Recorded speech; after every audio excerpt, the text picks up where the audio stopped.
Hello বন্ধুরা, আসসালামু আলাইকুম। চাইনিজ এই ভদ্রলোক মাথা দিয়ে ইট ভাঙতেছে, যেখানে আমরা হাতুড়ি দিয়ে ইট ভাঙতে কষ্ট হয়ে যায়। এ এক আশ্চর্যের বিষয়। দেখুন এই ভদ্রলোক কুকুরগুলোকে কিভাবে পোষ মানিয়েছে। এই চাইনিজরা হাঁটু পানিতে লাঠি দিয়ে ধানের চারা রোপণ করতেছে,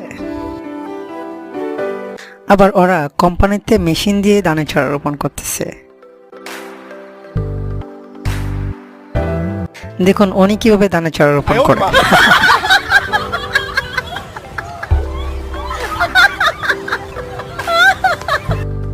কুকুর স্কেটিং করে, এটাও মানুষ করে দেখিয়েছে।